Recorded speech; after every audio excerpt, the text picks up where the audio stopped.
Maybe we can just start with an introduction. Salim, do you want to start since you're unmuted and ready to go? Sure, I'm happy to start. Yeah, greetings everyone. Good to see everyone, beautiful faces. My name's Salim Rollins. I'm from the New York area and I live in Nairobi, Kenya. I've lived here about 7 years. I have a few things that I do. Okay.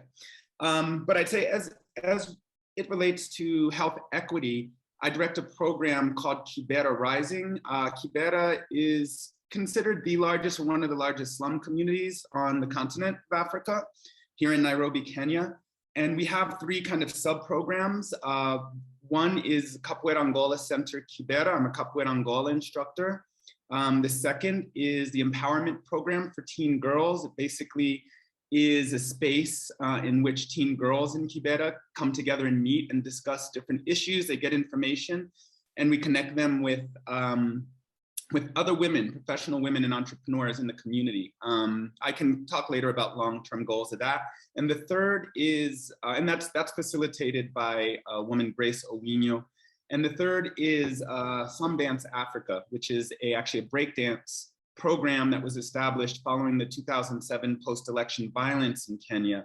Due to, among other things, tribalism in this country, about 42 tribes or ethnic groups in Kenya. The elections are often, often a time of conflict because of, nepotism and so forth along tribal lines. So Slum Dance Africa was formed as a resource for youth to have a space to express, to have a creative space for themselves following the 2007 post-election violence. One of my other main kind of work areas is a yoga school called Synergy Yoga that I co-direct with my colleague Francisco. He's based in Peru, I'm here in Kenya, and we do retreats and other events, workshops, teacher trainings in East Africa and in Peru.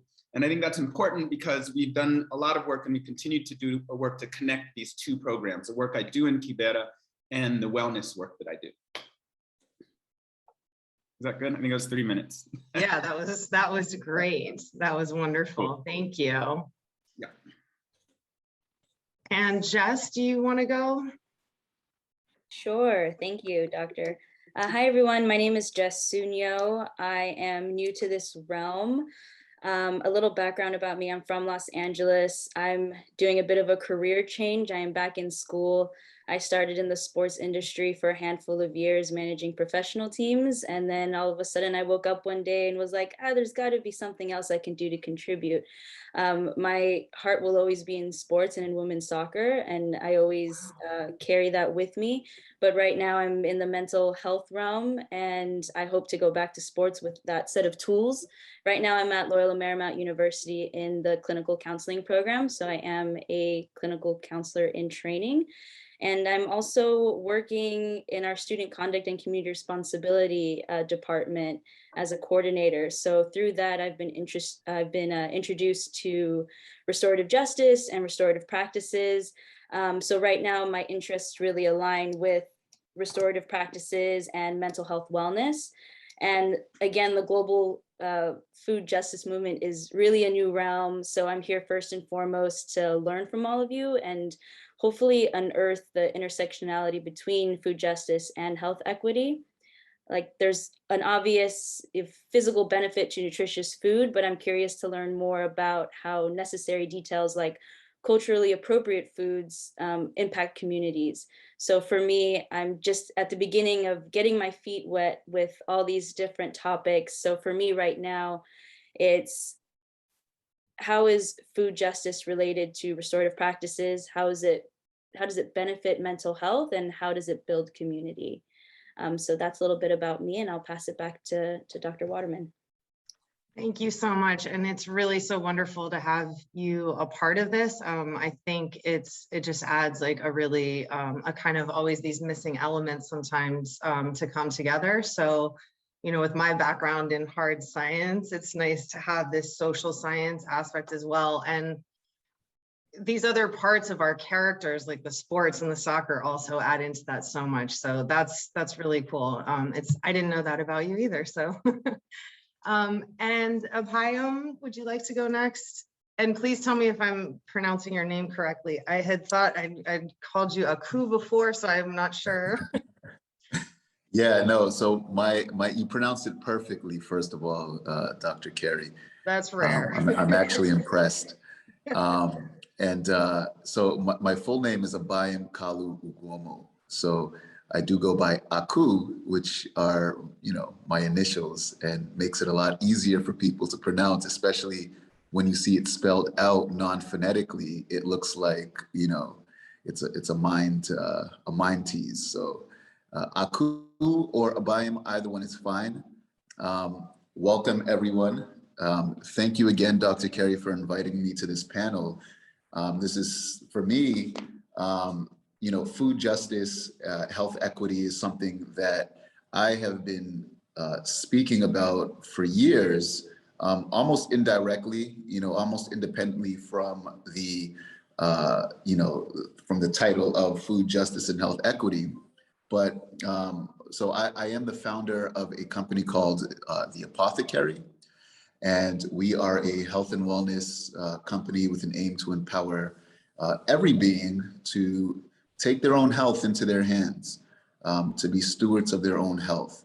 And we do this by providing education, but primarily herbal medicine to the masses. And we do this in a way that we aim to make it easy and affordable and palatable, so that it's not, so that you don't have to jump through hoops to get your wellness.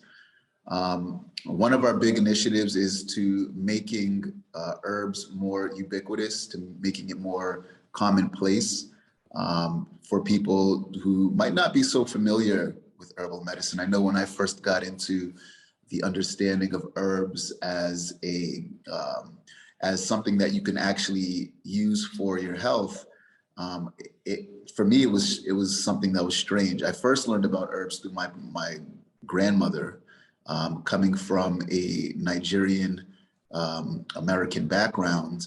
My grandmother, and most people who grew up in the rural village of Nigeria had some kind of understanding and use of herbs for healing. For me, this was something that was just normal growing up. If I sprained my ankle or something happened, my grandmother would reach into her little medicine purse and start rubbing some strange smelling salve or some kind of liquid on me. And in no time, I would feel better. But for me, this was something that was like normal. I didn't really attribute it to, oh, this is herbal medicine. And when I go to the hospital, this is, allopathic or pharmaceuticals. But it wasn't until my early teens when I realized, oh, there is actually a whole industry, an herbal industry. I remember when I walked into the herb shop for the first time and saw all the herbs on the wall. I was like a kid in a candy shop. And I was asking all kinds of questions. Well, what is that? What is that for? What is that? And the owners of the shop would just pull out books, and they would always give me a book on the herb that I was asking about and told me to read. So that was the first time where I actually realized, wow, there's actually books and there's information on these different herbs. And as I would use them, I would get good results from using them. And I asked myself, why didn't I learn about this earlier? Why wasn't I taught this earlier? Especially a young guy who grew up always sick, chronic inflammation, low, autoimmune challenges, asthma, all of these things is what I was dealing with as a kid. And I found myself in and out of the hospitals. Had I known about herbal medicine at a younger age, it would have made my life so much easier and so much more comfortable. So I started this company to try and educate people more of their health options. So I hope that was a good enough intro. Yeah, Succinct enough. No, it's great. I think I heard you give a talk maybe 6 months ago through the Synergy Yoga platform. So I was really intrigued, and definitely kind of found that love in my life as well. And just this expansive, and when you start to think about how many plants there are out there that we don't know about, all their uses, and then you come down to kind of, 98% of our production is around like soy, cotton, corn, potatoes, and rice. Pretty much it's like we're just operating this very, very narrow exposure of what the plants and herbs can do. So it can be daunting and exciting as well. So I really appreciate you being here. And the next question kind of for everyone is, what initiatives are you pushing forward? I feel like you all kind of spoke to that, but if there's anything else, I guess what we were kind of looking for with that question is, what do you see in the next horizon, or maybe even in the context of COVID, or, what are some immediate things that you're trying to kind of move forward? And we don't have to go in order if you don't want, but Salim? Yeah, I'm happy to speak on it. It's interesting because for me, like particularly with the work in Kibera, it's creating opportunities. A lot of the youth that I work with have a very narrow scope of their lives in terms of what's feasible for them. Most of the kids haven't had much experience outside of Kibera. They haven't left. Nairobi is a big city, so just getting them simple things like getting them out to the Arboretum, which is a 10-minute bus ride from, which Carrie, you've lived in Nairobi. I know Carrie from Nairobi originally, but just getting them to the Arboretum, for example, we did a few months ago, was like transformational for so many of the youth. They haven't been Nairobi's a heavily forested city, and they're kind of, locked into this community. So a lot of it for me is like exposure, getting them out, connecting them with people. I had an amazing conversation today with a woman who's making frames for me for some art that I have, like some family art. And at the end of our, me kind of putting my art forward and us settling our business, I'm like, well, you would be amazing for my teen girl group. Like they need to come out and see what you're doing. And furthermore, I think like longer term for me, it's also creating opportunities for apprenticeship, this sort of thing with working professionals and entrepreneurs in Kenya, in Nairobi. And I think that's, for me, that's really crucial, sort of expanding their view of their capacity of what, and creating experiences for them outside of the scope of what they see day to day. In terms of the health side, when some of you here know my colleague Francisco, I think, he's on the Zoom call. He'll be coming in November and December to do some different work, a retreat, and we'll also be doing a Thai massage certification. And so we always make sure to bring in some of the youth from Kibera. There'll probably be at least one, probably two youth from the program who will just come be able to do the Thai massage certification for free. And that's, that has a lot of purposes. Again, it gives them some self-healing tools. They'll learn about anatomy and physiology. They'll learn about their body. And they'll also have a way to make money. They'll have a tool and a skill that they can use, which is already happening because we did this 2 years ago. And a couple of the participants were from Kibera, and they've been doing massage. They've been doing Thai massage. So for me, it's, these beautiful forms, healing forms and modality that I've had the privilege and opportunity to kind of experience and to study, creating spaces where the youth that I work with also have experiences and figuring out how to create, employment, because that's sort of the most urgent need. And when they don't have, a lot of the youth will just kind of take what's closest to them, which can be a lot of, as you can imagine, antisocial stuff. So introducing things that really will, are healing for them and again, sort of broaden the scope, but also have a positive impact on the community. Yeah, thank you. I think there are probably a lot of parallels to some of the work going on in Oakland, in Los Angeles, with that same type of, getting people. That was often my experience, even in Sierra Leone, in Freetown. sometimes it was only 2 or 3 miles, but a lot of the people had never even been to the beach or were experiencing any of these kind of nature reserves and that kind of separation as well. I know Christian Brown working in Oakland and the Bay Area has definitely taken kids, and that's what we were trying to do, is get them to the farm. And I mean, even as adults, we need that, right? Totally. We have to have that. I mean, there's something, you know, they've done studies where they've taken people who walk through the city, one walks through the park, one walks on the street, and there's different serotonin levels after experiencing that. So, and I think that can be expanded then when people can even engage more with gardening and like production and that autonomy and sovereignty. So great, thank you. And it's amazing. I've, you know, been able to personally see kind of that growth through the Kibera Arts program. And, you know, it was an honor to teach yoga there and be with these kids and see kind of their growth and how your mentorship then transferred into their mentorship of other people within the group. So I think those are some take-home messages for sure, is this expanding opportunities for the youth, and then also finding and linking mentors, and that's what this platform is too, just more exposure, because maybe someone out there will just say, oh my gosh, this person doing this, I want to learn more about that and go in that direction. So so thank you. If I could say one more thing, Carrie. And another key component for us is kind of teach the teacher model. So I have a grant for my program. So I'm training the youth that I work with to teach, and they're getting stipends. They're getting paid through the grant as well. And we're kind of transitioning in the next year from me being kind of the sole director to Victor, my colleague who's from Kibera, for us being co-directors. And the goal being eventually that he'll be able to take the program over with a bit more training from me fully. Yeah.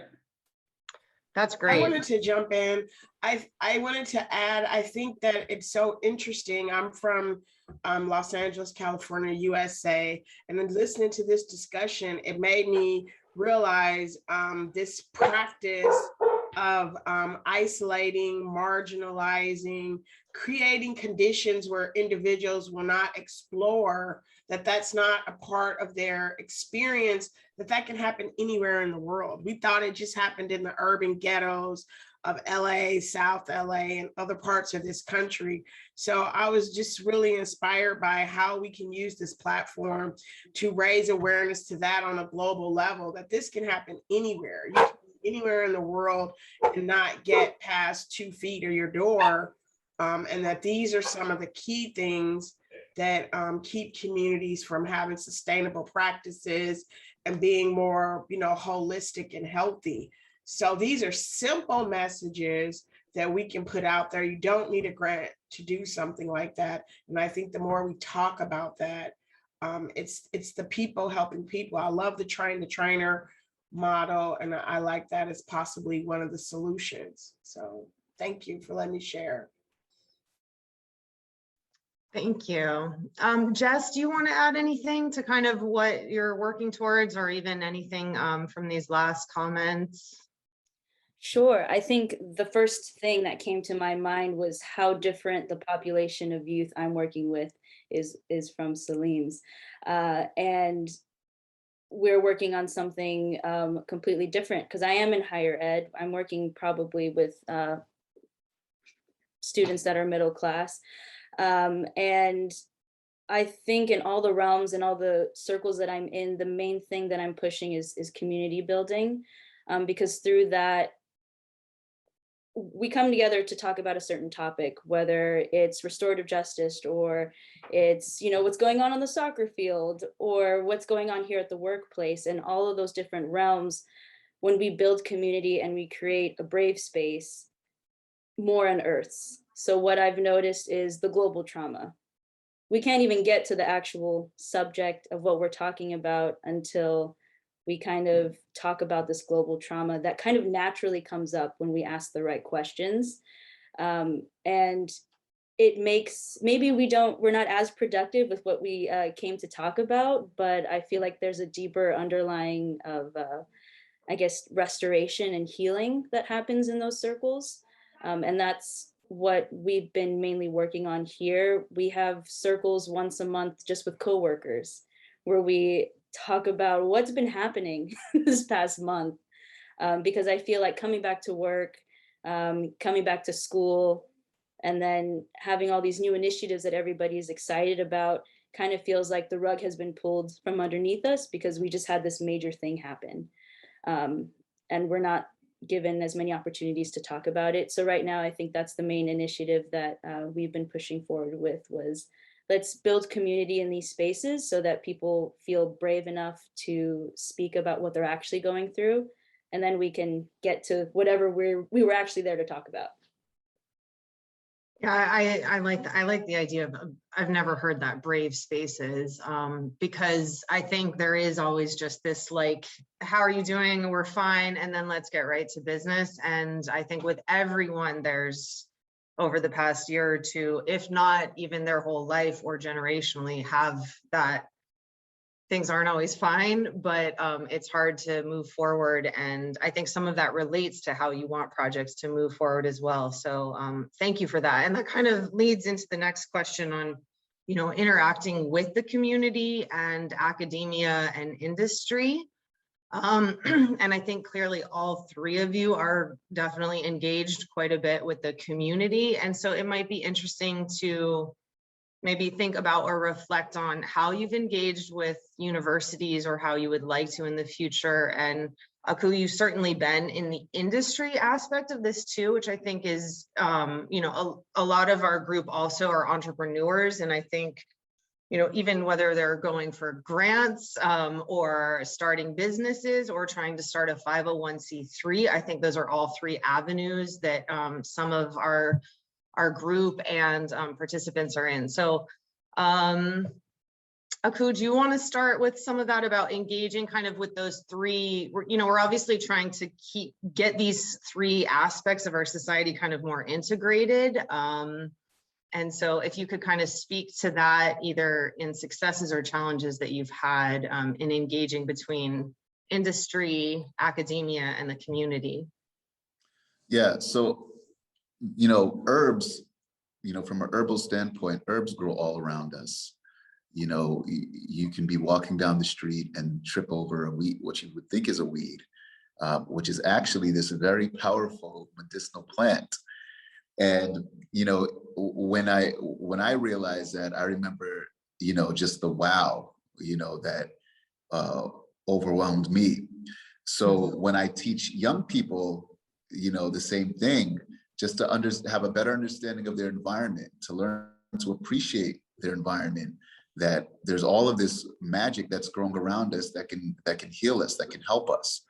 But then taking it from that level, because obviously, you know, the weed that's grown through the cracks, you know, on the sidewalk across the street from your house, you don't want to take that and use that and make your medicine, you know. So in order for these things to be put in the marketplace, it needs proper cultivation.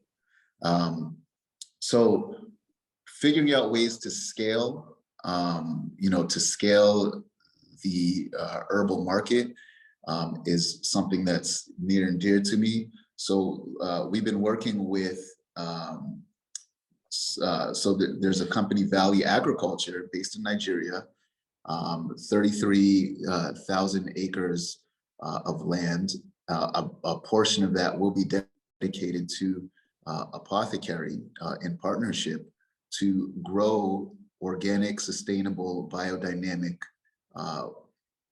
not only herbs, but fruits and vegetables.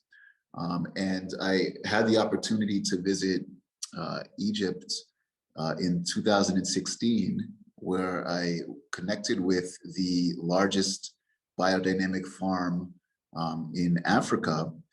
So we're using a lot of their best practices in, you know, in scaling biodynamic and organic farms. One of the major takeaways from that is, you know, for the longest time, I was always told if we want to do organic, it's not sustainable, which is just not the case. So understanding these ancient principles and learning how to bring them into a modern setting is something that can be taught, that people are using today, and it's proven to be sustainable. So let's see, I hope I didn't go too off subject. It's yeah, fine. That sounds like an amazing project. I would love to hear more about it as it continues to grow and expand. That's really great. I think we continue to need to make these arguments. I mean, for me, the current grant I'm working on is definitely related to climate change. And so a lot of these principles are not just about drought tolerance, but also restoring soil biology and nitrogen cycling and like this health, water retention.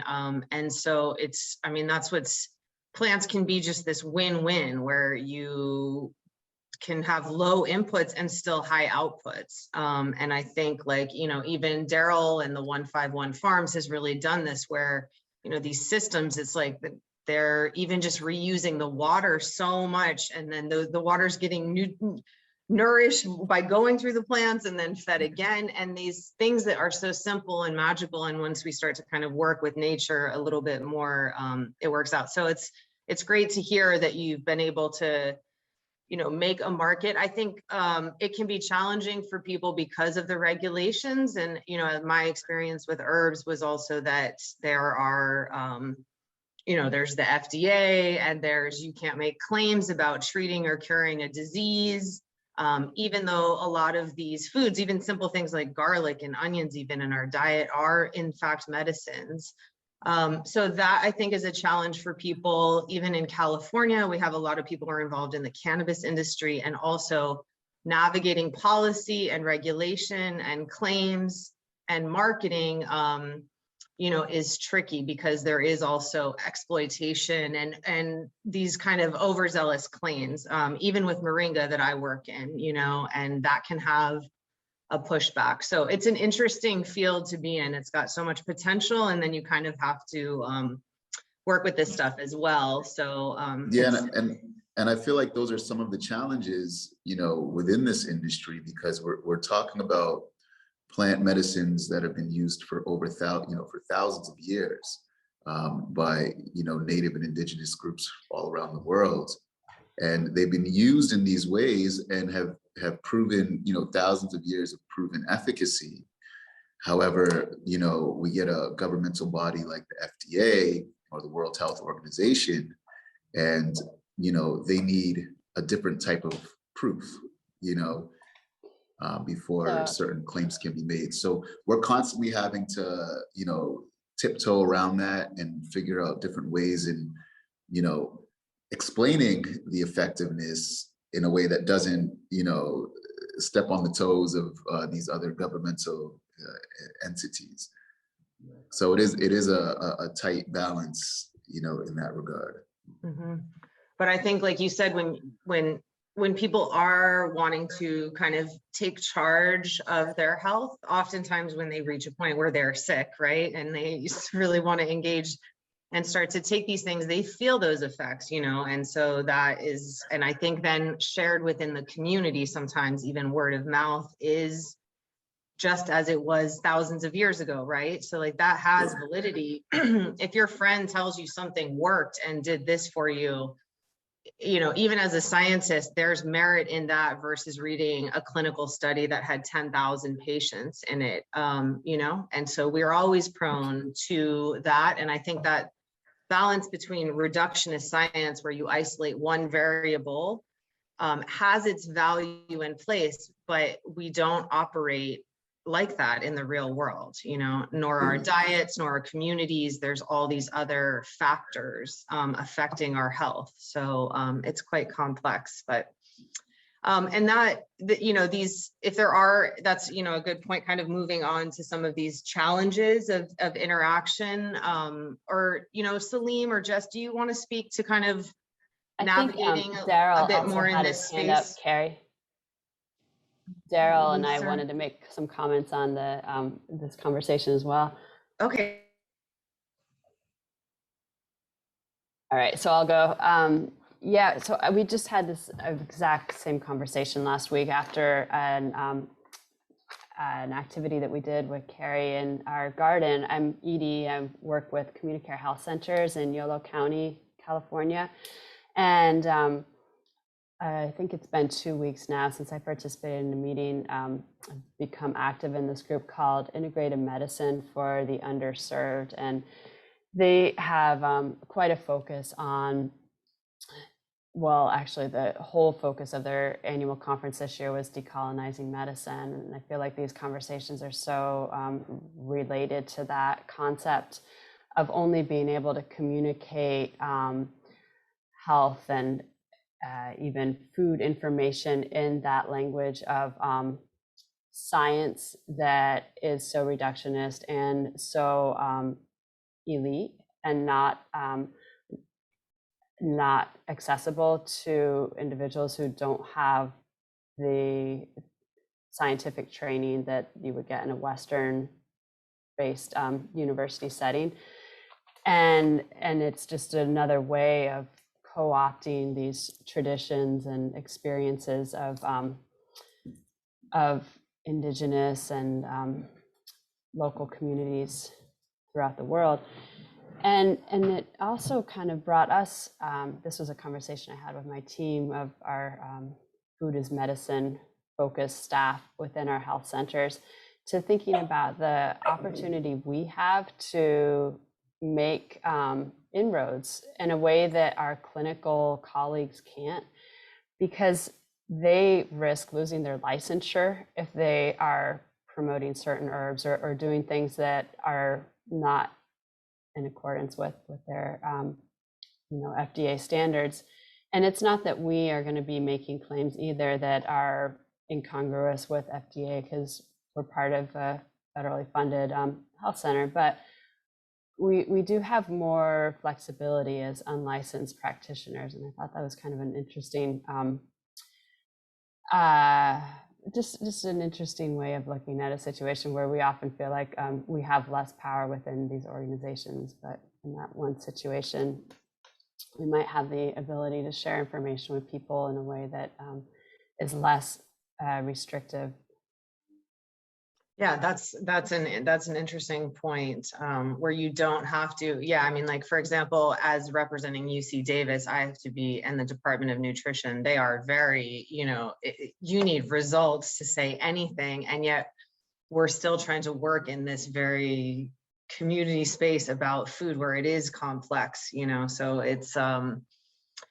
it's a neat way to navigate, but it's great to have platforms where you see all of this coming together. And I think that's a challenging thing, is like, how do those integrate well? I mean, that was one of my best experiences, was going to this clinic in Senegal, and they were mainly treating HIV patients, and they had kind of a Western Senegalese doctor diagnose patients, and then they would, once they took blood pressure, took records, they would send them then to a traditional healer who was an expert in that diagnosis, and then they grew the plants there that they were using. And I kind of saw it as this best of both worlds, in that the traditional healers usually generally didn't take notes or blood pressure or those types of things, so that was happening, and that seemed like a good thing to have notes on a patient. And then at the same time was really using, traditional knowledge, traditional plants, and speaking with the patients. They said they were feeling completely different than they were on their antiretrovirals. So this was where I thought, okay, this is really, and I think in China, they do this too, where they're using Western and Eastern medicine at the same time. So Daryl, do you want to jump in real quick?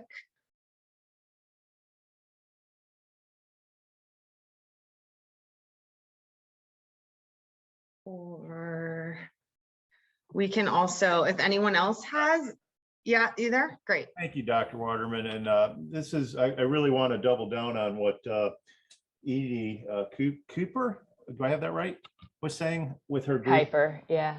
Thank you. Integrated medicine for the underserved. So what I'd like to describe is, here at 151 Farms, we were always about the farming, social equity aspects.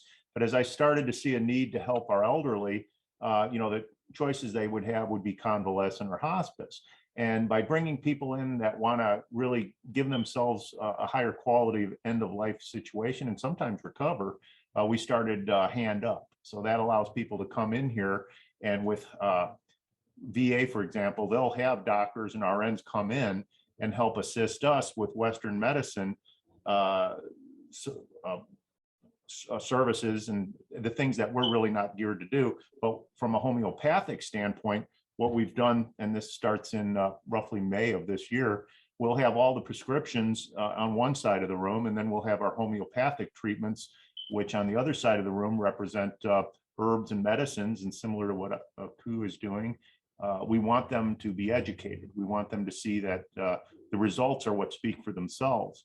And some of the oils, salves, pastes that we make, just recently, we had a patient here that was going to have his leg amputated. He was scheduled to go in and have it taken off. There was necrosis. And I have been strictly, because he's VA, relying on their prescriptions. But prior to him going, I asked for another week, and I started using my combination oils of THC to CBD. It's a THCA, it's non-psychoactive, it's a topical. And literally within days, we saw dead tissue coming back.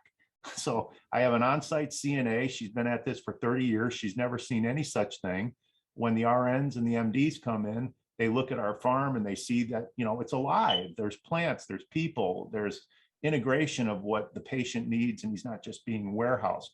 So using the elder community that really wants an option to come into our farms where we can then, you know, help them get a higher quality of life through non-traditional applications has proven to be an amazing experience for me and given me a lot of hope that much of what we're talking about here will gain traction once those that are in power and make the laws and regulations understand that this must be accepted as long as they understand it. Great, thank you so much for sharing.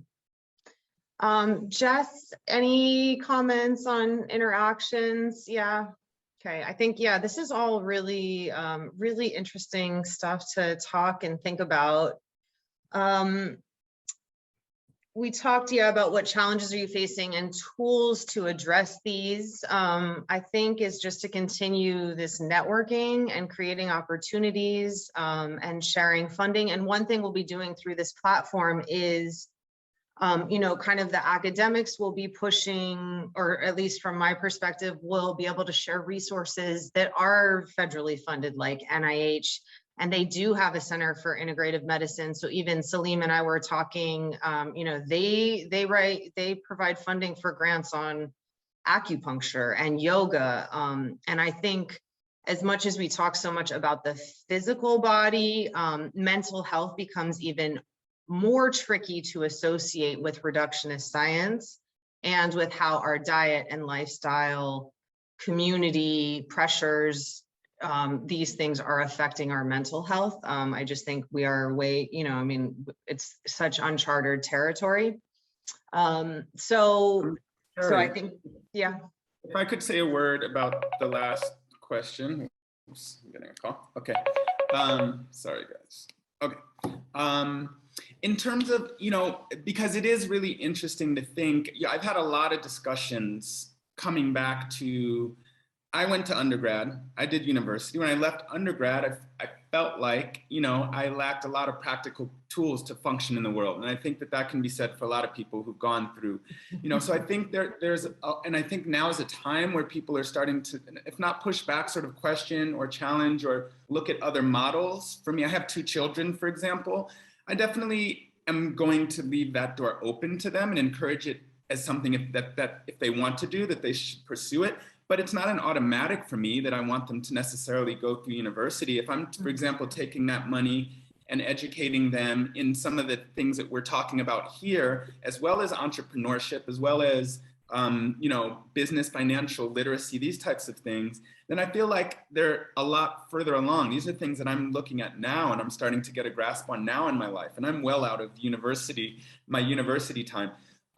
So I think that there's a lot with sort of, and still, I think that there's still this kind of deferring to academia as like kind of the pillar a lot of times, or the, you know, point of reference for, you know, whatever, intellectual culture. And, you know, to me, it doesn't, I don't give it that power anymore. But I am, in terms of the work we're doing, I do look at, I have an auntie who, Carrie, at least have seen online, who's in Ghana. She's had a cultural institute in Ghana for 25 years or so. And in terms of synergies work, we are looking at establishing a retreat center in Peru. We do a lot of work in the Sacred Valley in Peru. And I think that type of relationship is something that makes sense to me, wherein there's some sort of collaboration or partnerships or study abroad type spaces where, there's a collaboration with universities, but we're really kind of the resource that they're going to offer different sort of experiences for youth who are in college. And that's longer term kind of where my mind is and where we're looking to, to kind of complement, because to me, my most formative experiences is when I spent like a year in Brazil and studied my art form and, had like kind of real world experiences, even and particularly outside of the US. So I just wanted to kind of offer that in terms of a bit where we're thinking in terms of relationships with academia and university. But I feel like what we're offering is as valuable, more valuable than, what you might get in a university. Yeah, definitely. And I think even, it's interesting because I'm working with this woman in San Diego and she runs a Moringa Academy, and so she basically, and she's got years of experience. And so people from all over are coming and doing her training. So it's still a course and it's on Coursera and everything, but it's her, it is like a, a very specialized training. And I do think we have to look at some of those things. And I mean, the universities are these huge, huge entities and kind of businesses in themselves.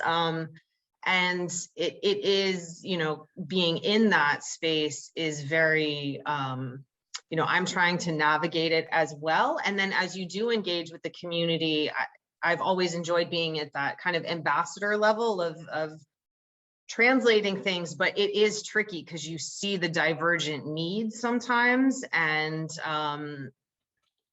aligning those so that people who are doing research on questions that actually affect and can help the community, and people in the community are at least, even if they're on their own path, can say, hey, it would be amazing if we saw how Kibera Arts has grown over the past 10 years and do stats to say, this is how many people now have jobs, or, are there ways to use some of that analytical capacity to support the community development? And I think like also what Cheryl Branch is doing in LA is a lot about that. And one of our dream projects is kind of to do urban gardening and then look at, blood sugar levels. So while the intervention is somewhat community-based and agriculture-based, the outcomes are real specific health measures as well. So it's really exciting. And I appreciate that. And I think that's what people need to hear too. Even my conversations with you, you often remind me that you don't have to follow this kind of narrative.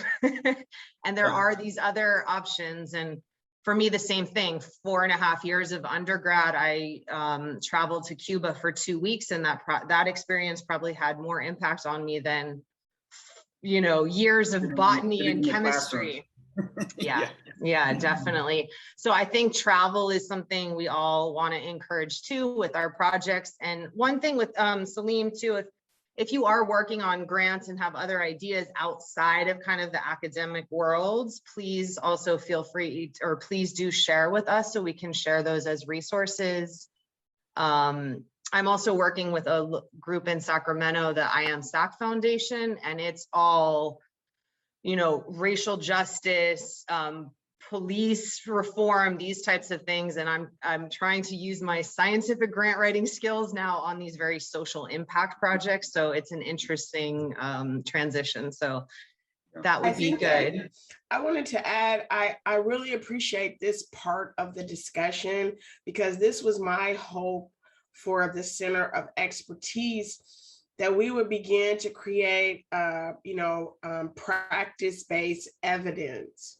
And I think that's what you all are speaking about. We can borrow some of the tools and practices of traditional academia, and that's global academia when it comes to medicine and health in general. But we know that it's those practitioners and all of these other indigenous things that we do, including food sources, that help people to heal and really deal with the holistic. So this is exciting to get academics to come to the table and relax some of the things that they've been taught and be open to a compromise, and actually helping us to create a digital journal. And this will legitimize those practices. And with us having the kind of peer-to-peer accountability, the rigor that this editorial board, for lack of a better word, will become, can really push the envelope for the next generation, like Jess and her team of peers and colleagues, which is why she's here, to help us get the word out to the next generation, to not be afraid and be emboldened to really push the envelope on this traditional academic and medicine boundaries that we've had for so long. It's going to be up to the people to make the change and push back. So I think this is such a healthy conversation, and I look forward to helping to make that happen. You know, this center for expertise for the people, by the people, of the people. And Cheryl, just to what you're saying, I would personally reframe like what you're saying is, instead of a compromise, I might say an expansion of like what traditional academia is doing. Because they're not, you know, then it's like, you know, kind of moving beyond parameters instead of minimizing. Mm-hmm. And I just want to add, Dr. Waterman, you mentioned that you'd spent some time in Cuba, which for me, Cuba is one of my, I feel like it's an excellent case study when we're talking about, you know, health equity and food justice. You know, Cuba during their special period in the 70s, when they had the embargo and weren't allowed any resources to come in from the majority of the world, Cuba had to create their own sustainable health economy. And they did this by, you know, organic farming. Mm-hmm. And not only were they just growing, you know, fruits and vegetables, but they were also growing their medicine, their herbs. And they were using it in a way, you know, they were able to grow it from, you know, from the dirt to the fully processed extracts, which is what they used. And I believe they're still using to this day to sustain the health of their, you know, of their citizens. So I wonder if you have any research on that, because I feel like when we're talking about academia, it's all about research, you know, having research and showing the efficacies.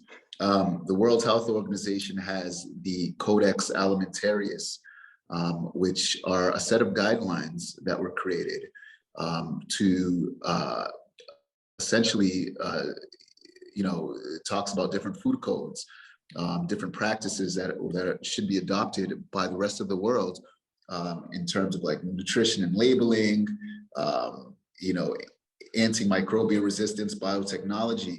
One thing that was on the Codex list was to, you know, the regulation of herbs and supplements. And I think the EU actually signed on to that some years ago, which drastically reduced the amount of, you know, herbal medicines that you could find in the marketplace. From before then it was thousands to then being reduced to, you know, hundreds. And this was because the majority of those medicines or those herbs hadn't had any research done on them to prove the efficacies. And again, this is going back into this like elitist type of mindset where it kind of, you know, most of the companies would have to fall out of the market because they don't have enough money to do research on these different chemical constituents. One herb, you know, let's say like nettle leaf, has hundreds of chemical constituents. In order to do research on one constituent can cost hundreds of thousands of dollars. You know, so this is why in the marketplace you might see an herbal extract that, you know, like for instance, turmeric, right? Turmeric root, the active ingredient is curcumin. So you'll see a turmeric extract, but it'll say, you know, the exact amount of curcumin that's in it, completely discounting all of the other constituents that give it that holistic that give it its holistic potency. So I think looking at cultures that have had like kind of a best practice on using traditional medicines to heal can really help in this effort to, giving herbal medicines more, more of a platform to stand on. Yeah, thank you so much. I mean, it's a really interesting field, and I'll be honest, I mean, I started out in kind of natural products chemistry and working with herbs from West Africa, and then back and working with the National Cancer Institute and seeing what they had in their repository, and eventually realizing, yeah, that kind of going down the supplement route was going to be too tricky, and really just switched over to foods more, because even though it's, again, how it's all semantics. A really funny talk I went to, they talked about garlic, and they said, okay, it can be a medical device because if you put it in your ear for earaches, then it's now a device. So depending on if you cook with it, it's a food. If it's in a capsule, it's a supplement. So garlic fit into like 7 different categories. And while we're all arguing over this, there hasn't been a lot of clinical studies on garlic because no one can afford it and no one can patent garlic because it's, so then we kind of miss out on a lot of these things. And you're right. And there's this complexity. Often bioactive compounds come in families. Cannabis is a great example. Everyone focused on THC, and now we're looking at all the terpenes and this whole profile of therapeutic compounds. It's frustrating because you can sometimes see thousands of years of use, and then kind of Western medicine saying, well, you need a robust study, and in the last 60 years we haven't heard of this plant, so no.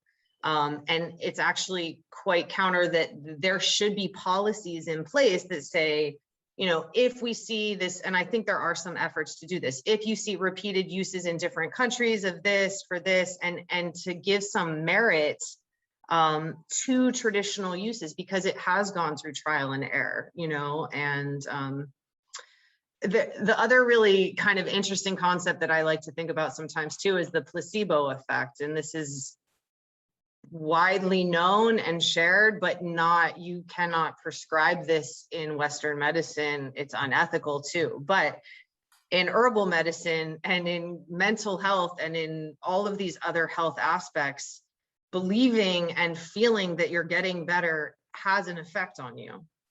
And that in itself is powerful. It doesn't mean like we should feel like it was a trick. It's actually very powerful. And so that's something that we can't research really in Western medicine, because we always want to say that it's not the placebo,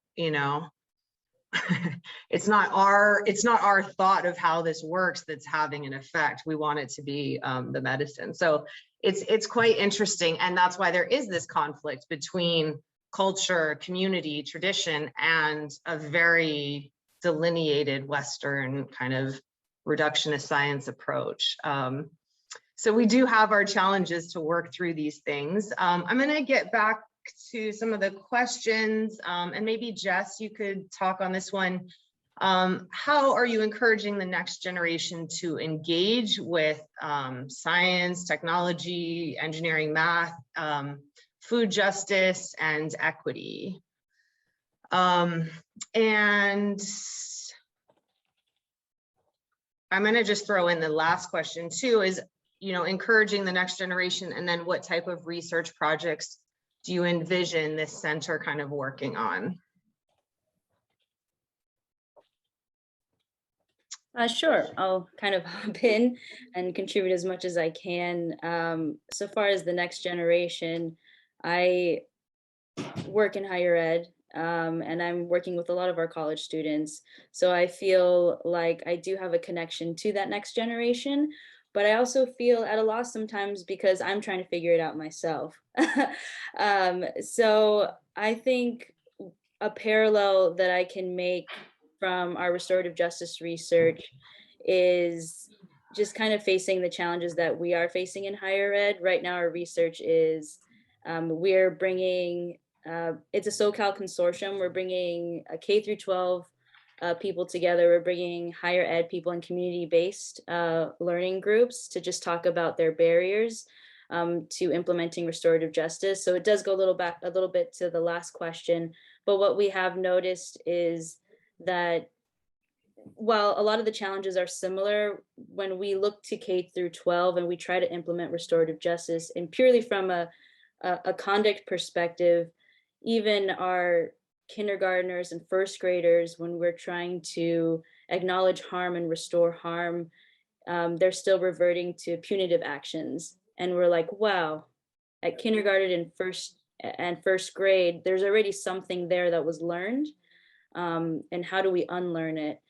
And I think in regards to what we were talking about in the last question, community education, really, and where does it start? Because we're now seeing, like in higher ed or in high school or community building, how early it starts and how important that work is, even through K through 12. And I know it's obvious, but for me as like a new person in this realm, I'm thinking global. I got to go out and make policy, but also this important in the work in the community is really important. But in the small circles that I am part of, I run a meeting for counselors, Coffee with Counselors, where we kind of come together and we just talk about everything that's in our community. Because here at LMU, we are taught that we have to be abolitionists and that we have to be activists. And I think part of that is just learning about our community. And so that's really just the work that I'm doing, is just learning about my community so that they can tell me how I can help them. So I'll stop blabbering and I will pass it back to you. Thank you. It's really, really wonderful. I appreciate it so much and what you're doing and your perspective.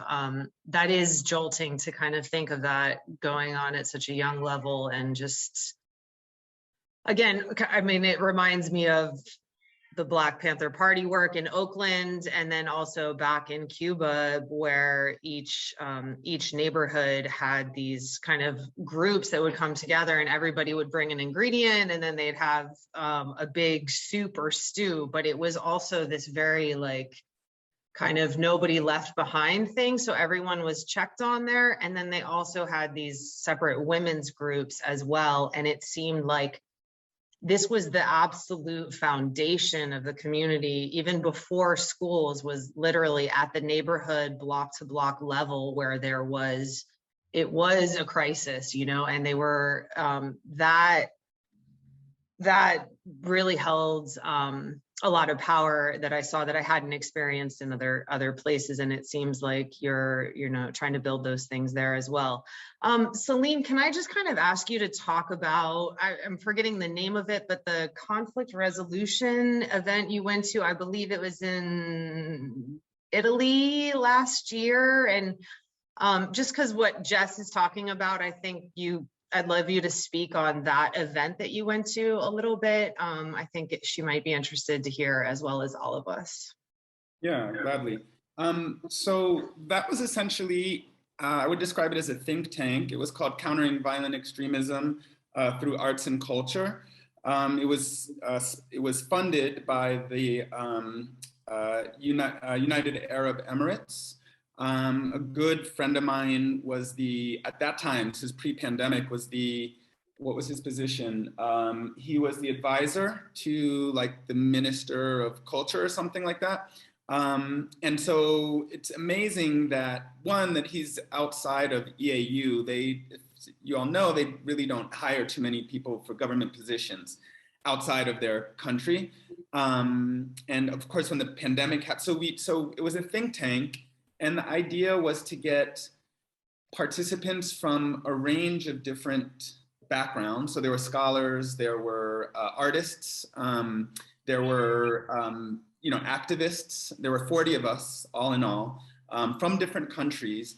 And what was beautiful about that particular forum is that the agenda was sort of for us to create the agenda. We had this topic, and we had an amazing facilitator, and and we were kind of given the charge to come up with the mission, even the name. So there was like a lot of space and latitude, but this was the topic, was to talk about violent extremism, and to think about how arts and culture can affect and influence some of, it's a very broad topic, of course, and expresses itself in different ways in different countries and politics. But so we had 2 of the gatherings. One was in Venice. Interestingly, when we went to Venice, this was when the historic floods happened a couple of years ago in Venice. So we were there during the floods talking about, this topic of kind of extremism and conflict while people were struggling with their livelihood. Businesses were kind of shut down and were, shut down in Venice, some which really weren't able to recuperate. The second one was in Brussels. And the third one was set to be in Washington, D.C., but then the pandemic happened. So we actually didn't see it through. But really, there were a lot of different kind of workshops or kind of structures of discussion to address this topic.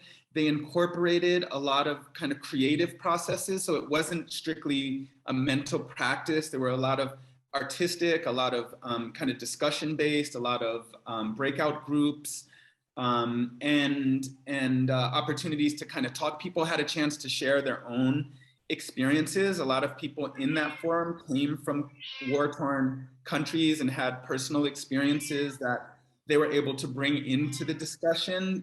It got very emotional at times. We had like an amazing group kind of cry and healing around, people sharing their relatives and parents and siblings that, had passed because of different conflict situations.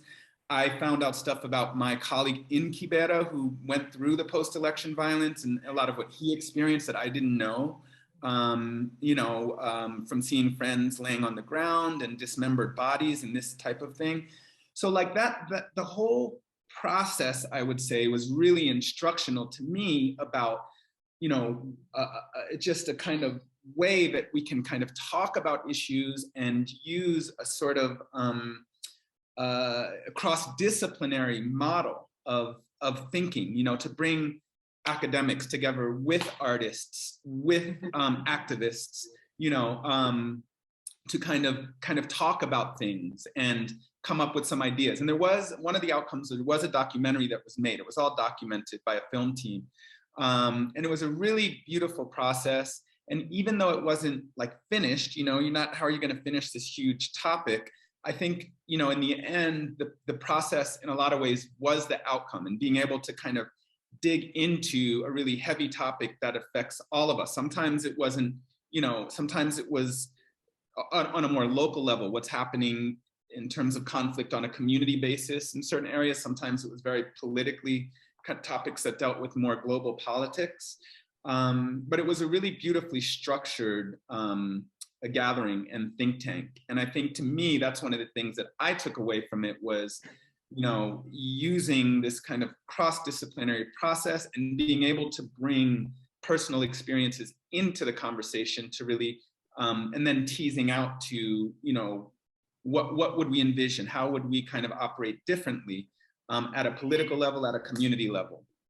So I hope that describes it too. It was very different than anything I've done, so it's sort of a hard thing to describe. I know. And I remember speaking with you afterwards and feeling that energy from it, and definitely feeling like, again, there's the English language is limited sometimes in these types of things, right? But I think that having those experiences and it's learning both the context of that material, but then also as entrepreneurs, as organizers, as facilitators, you also can see how things work. And I think it's great to just have so many different kinds of people together. And I think that, bringing in art is also so critical. Like, this is also what Christian's doing, I mean, he's focusing on sickle cell anemia, but there's also their screen printing. There's no disconnect. There's music involved in all of this, because I think that's what we're trying to get to, right? I mean, we should also have proper food and communities so that we can dance and celebrate a little bit more. Yeah, and one thing I'll add, Carrie, is I think one of the other beautiful things about that process is it definitely, even though there was a facilitator, it was strongly encouraged that we were all taking the lead, and all ideas were encouraged in terms of even our process. So even like, well, are we doing this the right way? And there was a constant kind of coming back to, well, how do you, it's not someone telling you what to do. And this is kind of, again, coming back to some of our pushback with academia, where you have this teacher who's supposed to know everything and you're, kind of supposed to listen. It wasn't that process at all. It kind of encouraged all of us to bring our voice forward, our ideas forward, and also to constantly recreate the model we were actually in. So it was a co-creative kind of process, even in terms of how we were facilitating this think tank, which was pretty amazing. Yeah. That's great. I mean, hopefully Cheryl can hear all of this, because this is our intention here. So just let's also, like, we are trying to piggyback on some of those ideas where, we came up with interview questions, but we're looking for input on those and how this goes. I mean, it was basically a 1-year grant. They didn't ask for a budget. And so we do have this platform to make it what we want. We're open to suggestions. We want you to bring your connections, your projects to the table. And I think that's what Jess is saying she's doing too. Like, we're asking more questions about what. Oh, go ahead, Carrie. No, go ahead. You may want to speak to Abdullah and Samin, Abdullah got the grant and Samin was the facilitator. I think it's worthwhile to have a conversation with them about how they structured. Okay, yeah, that would be great. That would be wonderful. So the final question is kind of. Put that person's name in the chat for me, Salim, so I'll remember. Sure. I don't know if I met them, so I want to make sure I follow up. It'll be in my notes. Thank you. I will do that right And now. I think that kind of comes to this final question of, like, those of us who are involved in this panel, what do we want to see as the outcome? As a center of expertise, and we can certainly, we hope to apply for full funding to have, a brick and mortar and continue this expansion, but also to think about what your individual, interaction wants to be from it, and if there can be assistance from the center. So if you do, and you can speak to this now or think about it later, and if there are resources you want, or connections you want, or ways we can develop it better, that would be great, because it is a co-development process. So if anyone has any thoughts on kind of any ideas of how they'd like to see the center kind of assist them in their own projects, or ideas for the center kind of moving forward, are welcome. I mean, yeah, go ahead, Abhayam. Yeah, well, so unfortunately I do have to run, but I just wanted to thank you so much for organizing this panel. This is a wonderful conversation, and I'd love to be a part of it in the future. As far as future events go, or in terms of your organization and how you guys can help the apothecary. I mean, one thing, like, I think we've said it a few times now, that we need is more research-based studies and evidence on the efficacies of, herbal medicines, and how they have been used in the past, and how they can continue to be used to heal, and to, as not only as, healing after someone is ill, but as preventative. And how that can mitigate a lot of the most common diseases like diabetes, high blood pressure, these health challenges that are running rampant in our communities, especially communities of color. I think that kind of evidence-based research can go a long way. Excellent. Thank you again. Thank you so much. Unfortunately, I do have to go to another engagement. Really appreciate you, and we'll be in touch. Thank you for having me. Take care. Great. Later, Salim. Take care, everybody. Let's talk soon. All right. Peace, bro.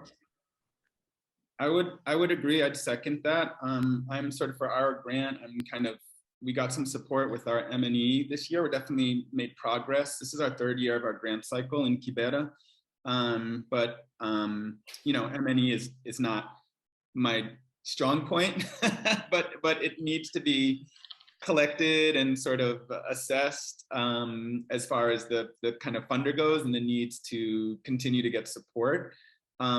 So there's kind of that on the program level. In terms of the group itself, like I said, I think speaking to Abdullah and Suman would be really great in terms of, but what I can say is that sort of keeping the dialogue going, maybe thinking creatively around what sort of forums, and we have so much technology these days, how to kind of, you know, easy ways to keep in touch, whether that's as simple as a WhatsApp group or, and anything else like that, that can keep people in communication and and keep people abreast of the work that we're doing, and also what intersections within the group, you know, who can kind of support who. Already in this conversation, it seems like a lot of sort of things are starting to pop up, and this is just an hour-long conversation.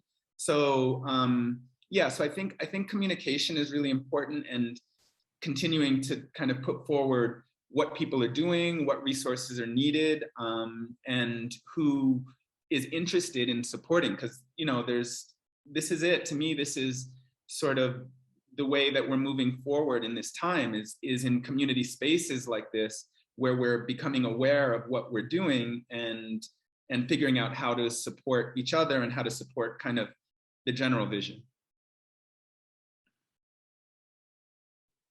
So great.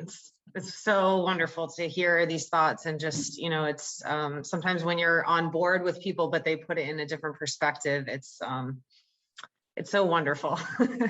So Jess, do you have anything else you want to add, or does anyone else have anything else to put into place, you know, for this meeting? I think we will continue to grow, and really appreciate everyone's support, and Cheryl and Ken for really keeping the momentum going and keeping this project focused. I'm just thrilled to see how it's developing, both at that organizational level, and then also deep within the content of this, as I'm still learning as well. You know, I think we're all finding our careers and our paths, and how much to engage with ourselves, our families, and then our communities. And so I think these conversations are good, and it's not like you just have them when you're 20, and then, you know, you, especially right now, it's just a constant reassessment. So I'm just so grateful. I appreciate everyone, and these are being recorded. The website should be up soon. We've got our nice logo, and I just I could say thank you for another hour, but I'll try and stop. If I could add something, I'll keep going. I'll keep going on. I'm used to talking on Zoom. You know, I think with the technology that we have right now, I think a lot of us are realizing that our community isn't just like where we walk out into the street and like who we see every day. Like, this is our community too, you know, and I think that shouldn't be understated. Like, we're creating community essentially. Like, we have that ability more so than ever historically to do that on an international level. So if there's a kind of common thing that brings us together, like this discussion, then right now, to me, this is my community right now. Like, that's it. So, and I think that's really important, because sometimes we can feel kind of isolated with the work we're doing, or feel like, you know, they're this monolithic entity sometimes, like we talked about, whether that's academia or politics or whatever the case is. But, you know, to me, this is the work, and this is the community. So I just wanted to kind of put that forward as a reminder to all of us here that we've taken our time to be here today. We could be doing a lot of other things. And so to me, that means that this is the conversation that's kind of most important to us right now, and also gives us a certain kind of power to connect with people who can kind of move our projects forward, and also, you know, this thing forward. I think I'm restating what I said, but I just wanted to kind of put that forward, because I found in the work that at Synergy we've been doing the last year and a half, so much of it has been online. And we've been able to, in turn, connect people that would never be in touch before. I mean, Abhayam, like you said, came to you through a Synergy, wellness retreat, the online wellness retreat that we did. And now we're continuing the conversation. So to me, this, the tech is giving us kind of opportunities to have discussions in a different kind of way. So I'm proud of you guys for pushing this initiative forward, and I'd encourage us to keep the communication, keep the conversation going. Yeah, thank you for that. And for just to let you all know, I mean, Salim's in Kenya, Raphael's in Brazil. We have people up and down the California coast from LA, San Diego, Sacramento, Oakland, lots of places. Somewhere else I was gonna say too. And then Aku is in DC, I believe, or Maryland. So I mean, there is this dynamic. James Brady's got a lot of relationships throughout the South. So we really are creating this, and it's nice for you to make that statement, because we are choosing to be here, and that is powerful. So I appreciate that observation and reflection. And it is an upside to this current situation, so let's keep it going.